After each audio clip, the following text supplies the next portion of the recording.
আসসালামু আলাইকুম রহমতুল্লাহ বরকাতুহু। আমি হোসেন আরিফ আপনাদের সাথে আজকে অনেকদিন পর। আমাদের এলাকার একজন মুরব্বী মানুষ আছেন, তা উনি দেখে মনে হয় চায়ের দোকান একটা সুন্দর, তো চায়ের দোকানের মাধ্যমে উনি জীবিকা নির্বাহ করে এবং উনি একদম খুব সংগ্রামী একজন নারী এবং আল্লাহর রহমতে চেষ্টা করতেছে জীবিকা নির্বাহ করার জন্য একটা সুন্দর কাজ করা। পান আছে, এখানে চা আছে, তা আমরা আজকে ওনার সাথে চা পান দুটোই খাবো।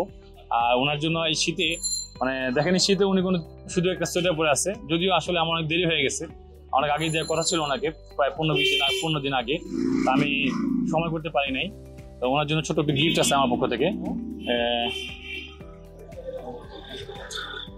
এটা হচ্ছে আপনার জন্য একটা ছোট চাদর, ভালো চাদর এটা, হ্যাঁ সুন্দর, আপনি সবচেয়ে ভালো চাদরটা পাইছেন, মানে এটা হচ্ছে সবচেয়ে ভালো চাদর পাইছেন, ঠিক আছে।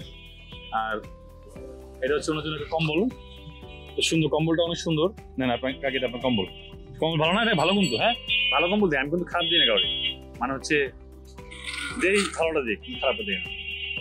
আপনি আসলে কাকির সাথে আমি কথা বললাম, আজকে উনি আমাদের এলাকায় 40 বছর ধরে আছে, তো 40 বছর ধরে আছে, অনেক সময় অনেক কষ্ট করছে। ওনার হাজবেন্ড ছিল আমাদের এলাকাতেই, কিন্তু উনি মারা গেছেন, এখন নাই। আর আসেন কাকির সাথে অল্প কথা বলে যে কাকে কিভাবে জীবিকা নির্বাহ করে, কাকে ছেলে মেয়ে করার জন্য, অথবা এটাতে কিরকম চলে, ভালো না খারাপ। অনেক সুন্দর যে মানুষের কাছে না বইলা না চায়া নিজের জীবিকা নির্বাহ করার জন্য একটা সুন্দর পথ অবলম্বন করা, এটা একটা শিক্ষণীয় বিষয়। আসলে আমরা যুব সমাজ অথবা কর্মসংস্থান যারা কিনা বেকারত্ব দূর করতে পারতেছি না, আমরা কিন্তু কর্মসংস্থানের জন্য এরকম কিছু কিছু কাজ, এসব কাজ করা খারাপ কিছু না আমার মনে হয়। তো এইসব কাজ না হোক, আমরা বিভিন্ন কাজকে অবলম্বন করতে পারি অন্যদের উপর নির্ভরশীল না হয়ে। সেক্ষেত্রে সামাজিক মর্যাদা বাড়বে, আর্থিকভাবে আমরা নিজের স্বাবলম্বী হতে পারবো।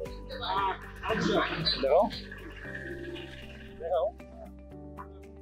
আরেক ভাই আসছে আমাদের বেলুনওয়ালা, তো ওনার কাছে কাকি বিক্রি করতেছে সিগারেট। তো 40 বছর ধরে কাকি আমাদের সাথে আছে কিন্তু, বাট আজকে প্রথম মনে হয় আমি কাকির সাথে কথা বলতেছি। আমার 7 মেয়ে আছে। হ্যাঁ 7 মেয়ে আছে। ও বাহ, তা জান তারা শুনতেছে আপনার ঘটনা তাহলে। 5 নম্বর গেট ইয়ার কি করতলা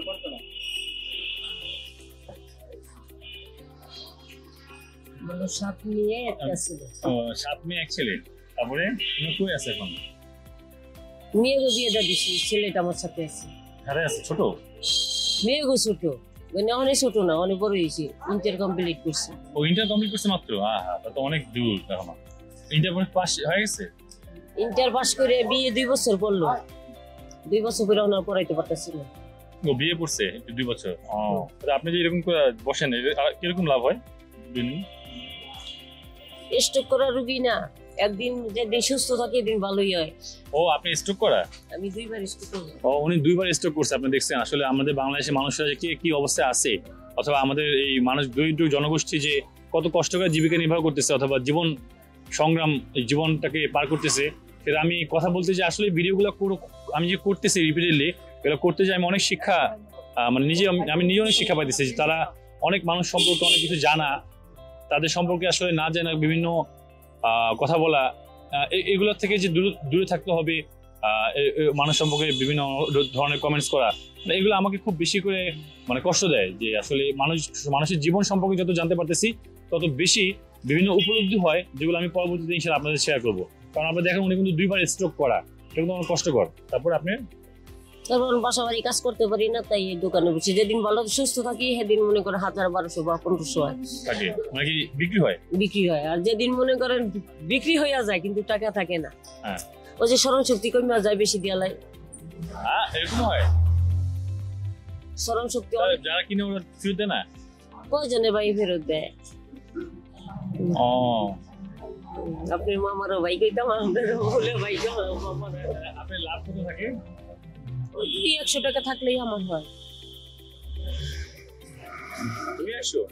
300 টাকা হইলেই আমার হয়, কিন্তু 200-300 থাকে না, হয়তো 200 থাকে, 100 থাকে, 300 থাকে, এরকমই থাকে, এতে বেশি থাকে না। আমি খুলি আধা বেলা বিকেলে। হ্যাঁ আপনি দেখেন আধা বেলা, উনি খুলি কিন্তু আধা বেলা। আর মাঝে মাঝে আমি দেখিনি বসে না, মানে অসুস্থ থাকলে, যেদিন সুস্থ থাকে না সেদিন উনি দোকান করে না। তো আসুন আমরা আসলে আমাদের আশপাশে যেসব মানুষগুলো আছে তাদেরকে আমরা একটু সহায়তা করি, সাহায্য করি, চেষ্টা করি। আসলে এরকম না যে ওনাকে আমি সাহায্য করছি, মানে আমরা আমার দেখা হয় পথে ঘাটে এলাকায় আমরা একসাথে থাকি, এই জন্য ওনাকে আমার দেয়া এই শীতের মাঝখানে। আপনি কিন্তু দেখছেন যে উনি কিন্তু শুধু একটা মাত্র দুইটা একটা একটা একটা সোয়েটার পরে আসছে। তো অনেক শীত কিন্তু, হ্যাঁ প্রচন্ড শীত, যদিও আমি অনেক কিছু করি নাই। তো আসুন আমরা গরিব দরিদ্র মানুষদেরকে সাহায্য করার জন্য এগিয়ে আসি। আমরা একটা ব্যবস্থা অথবা একটা সিস্টেম ক্রিয়েট করি যেখানে এসব দরিদ্র অবহেলিত মানুষগুলো একটা ভাতা পাবে, একটা পুনর্বাসন সিস্টেম হবে, এবং বাংলাদেশে এই দরিদ্র জনগোষ্ঠী আর থাকবে না। আমি সে আশা ব্যক্ত রেখে আজকের মতো বিদায় নিতেছি আপনাদের সাথে। ইনশাল্লাহ আমি দেখা হবে আরেকদিন অন্য কারোর সাথে। তো আপনি কিছু বলবেন না? তাই কি বলবো, আমি তো মানুষের কাছে ভিক্ষা করতে পারি না।